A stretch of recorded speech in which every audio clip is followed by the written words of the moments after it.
Hi everyone, it's me, Darlene. I am about to make something, an experiment for my mother, and I thought, why not record it? Some of you who watch my videos all the time will remember that the other day I went to Family Dollar to pick up bleach, and I also picked up a couple candy bars. I wanted to make some kind of bark with the candy bars, and I also picked up some coconut macaroons. I'm going to use some of my mother's walnuts and raisins. These are all ingredients that she has requested, except for the macaroons. I threw that in as a special surprise. And I have since picked up some more morsels because I knew those two candy bars were not going to get me far if I melt those. So what I plan on doing is just putting some stuff together in either a small cake pan or a baking sheet. I haven't decided exactly yet what I will use. And I'm going to just put that in the oven. I have the oven set at 250 and I'm hoping that's hot enough to just melt the chocolate. I don't feel like doing it in the microwave because sometimes if you just do it a little bit too much in the microwave, you can easily burn the chocolate and then it gets just hard as a rock. So I'm going to give that a shot. I'm just going to take you over to the counter over there and let's see what we can do. Okay, I have no idea how this angle is going to work for us because I am actually sideways from the camera, but we will give it a shot. Again, I have no idea what I'm doing. I'm just making this up as I go along. So what I'm thinking is I'm just going to vary the chocolate. I'm going to use this. You think I should spray that? I'm going to spray it a little bit.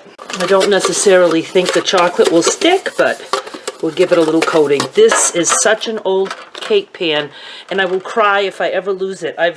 We have several cake pans that I've known since I was a child, so they mean a lot to me. So I'm just going to break up. This is the milk chocolate, and I'm just going to break up chocolate in various places. I have a feeling this camera angle is going to be funky, but we'll see.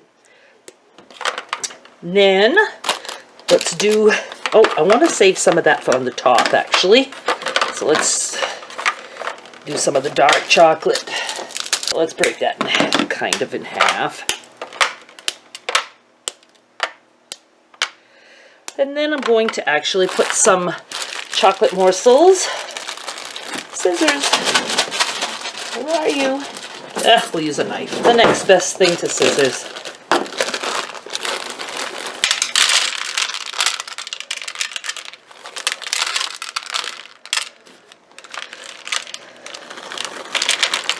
Jeez, I should have tried a really small batch just in case this is a complete fail. And then I bought some butterscotch morsels. Add a little bit of that for flavor. Okay, now I'm going to put some macaroons. Wow. I think I can just crumble that. That'll be easier. I'm thinking this will almost make it like a Mounds bar because she loves coconut. That's very sticky. Notice I haven't tasted anything. I've been doing very good staying away from sugar. Now, can I promise I won't take a bite? I don't know. If I do, it'll be one little bite.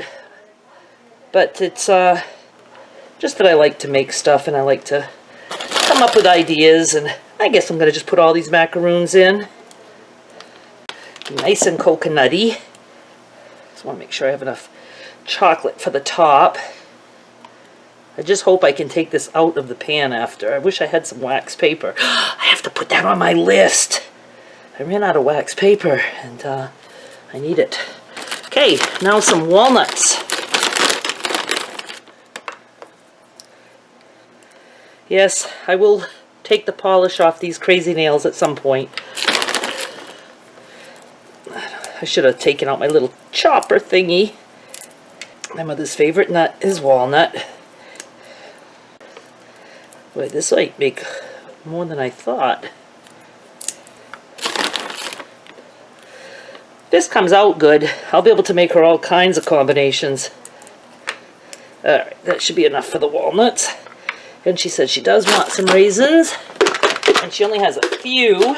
We're going to put that on the list.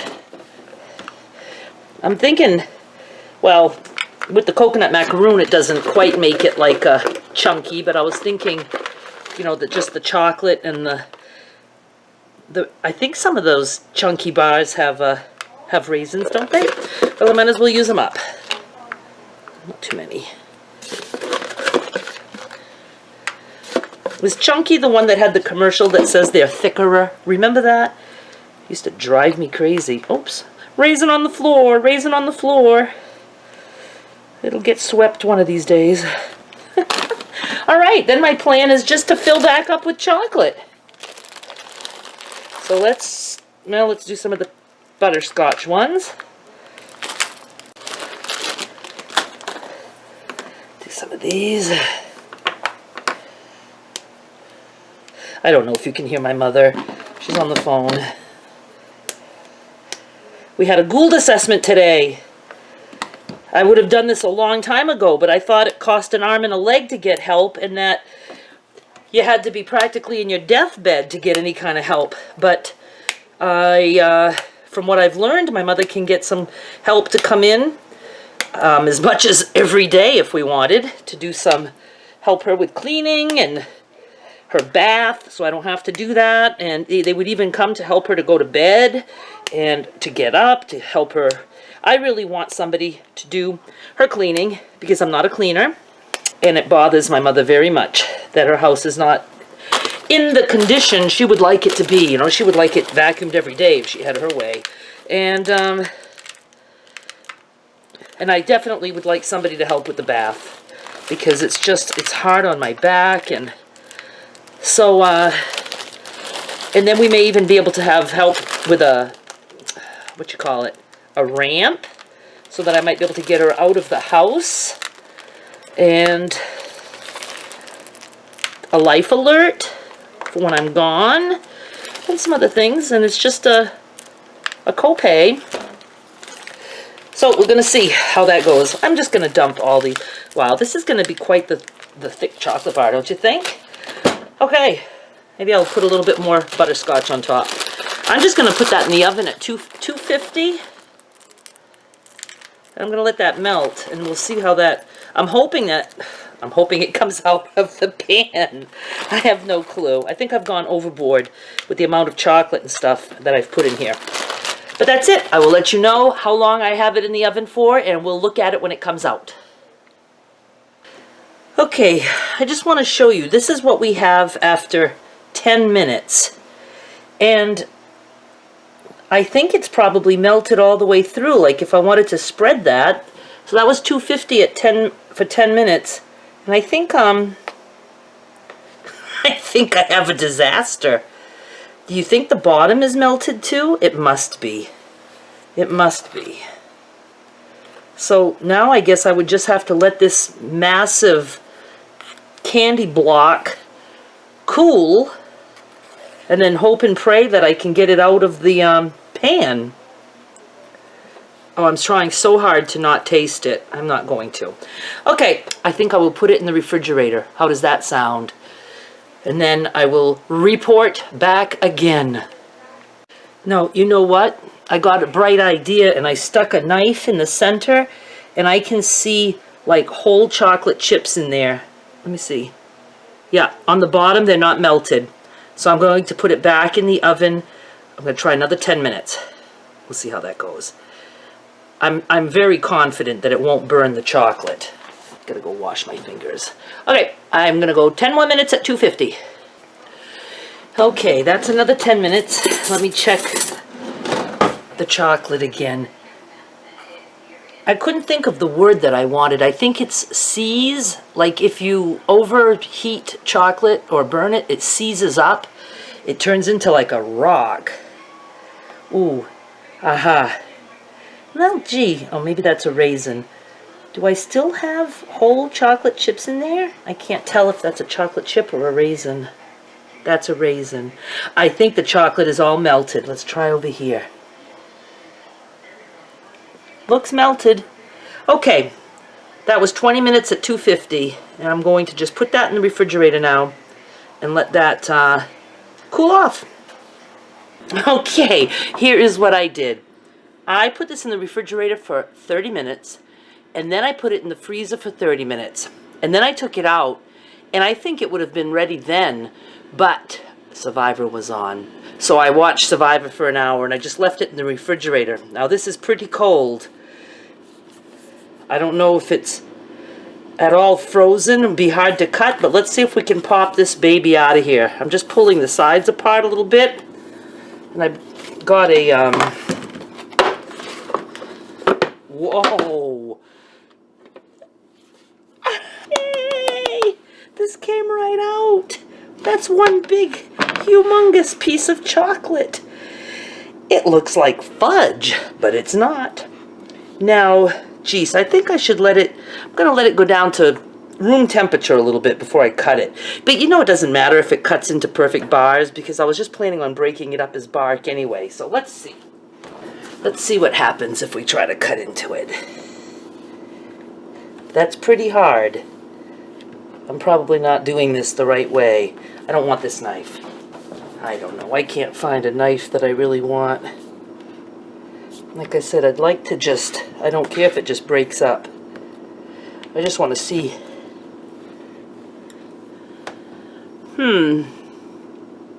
Oh, my poor fingernails. Sorry about that. I see a raisin. I don't see macaroon in there. I think that looks pretty good. I'm not going to taste it. I am going to break it up like this and probably put it in a bag. But this looks like the macaroon. It looks like it might have crumbled a lot. More macaroon. Well, I think this was a monumental success. I'm going to finish cutting this and then I'm going to try to find a container to put it in. Okay, I'm done. This was a major success, and yes, I tasted it. Can you tell? I broke off a little piece. I tried to make it be a piece with the macaroon. Delicious. Now, it's a little bit still kind of hard, but it was frozen, I think, and then in the refrigerator, so it was pretty cold. So I'm going to let it go to room temperature, and I'm just going to tell my mother to be careful. She has dentures on the top, and she has one tooth that she breaks like at least once a year, pops it out. So I don't like her to bite anything hard on that tooth, but I think that it will warm up a little bit and not be so hard. So what I did is, my mother just happened to have washed 3 mayonnaise jars, and she says, I don't want these jars anymore. So I was able to fill them up. Let me see if I can show you all 3. 1, 2, 3. You can see, let me put my glasses on so I can see what I'm doing here. You can see the different pieces in there. You can see the nuts and the macaroon and the little raisins. And at first I was like, raisins are odd with chocolate. But my goodness, no. They make covered chocolate raisins. So raisins, yummy in here. And, you know, it filled up 3 jars. This one still has some paper on it, but you can see that made a lot. 1, 2, 3. Okay, so here's my thinking. I used 2 candy bars and then 1.5 bags of morsels. You know, if you'd rather skip the candy bars, I would say 2 bags of morsels would be enough because I only used 1.5 bags, and let's say that other half, you know, was the candy bars instead. So, you know, you could use 2 bags of chocolate, or you could do like me, chocolate and butterscotch, or it is so good. It's like it just blended together. Obviously, you could do chocolate and peanut butter, and then they have the white chocolate. So I would play with it, and all I did, like you saw, put some chocolate. I did spray it, and that worked because you saw how that just popped right out of the pan. I just put a layer of chocolate and then put whatever you want in the middle. Definitely, I think like some of those chewy caramels or even those milkmaids, if you could cut them up in little pieces, or even the regular, those big, you know, those square caramels that you melt for caramel apples. You could cut those up and, you know, just spread it around.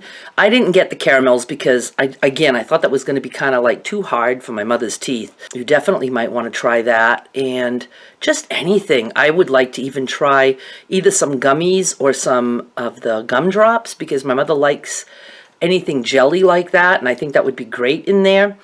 And then I just put chocolate on the top and I just put it in the oven at 250 for 20 minutes. I did 10 and that wasn't quite enough, so 20 was perfect. I absolutely will be making this for her again because it's pretty much the cheapest way that I can find to, you know, to make some awesome specialty chocolates. And try it with some Rice Krispies in it. Whatever. I hope you guys try it. I hope you let me know what your combination was. And no, please know that I won't be eating that. It's for my mother. I tasted it. I'm not against tasting something, but I'm not going to make a habit of tasting a lot of things. But my blood sugar numbers went down. So, you know, I was like really, really strict for 3 months. And now, you know, I'm not going to freak out if I want to take a bite of something. But it's not something I'm going back to. I do not have any intentions of going back to eating sugar and carbs like I was. So I hope you enjoyed this. Let me know if you did. And I will come up with some other things to experiment with. Thank you so much for watching. Bye!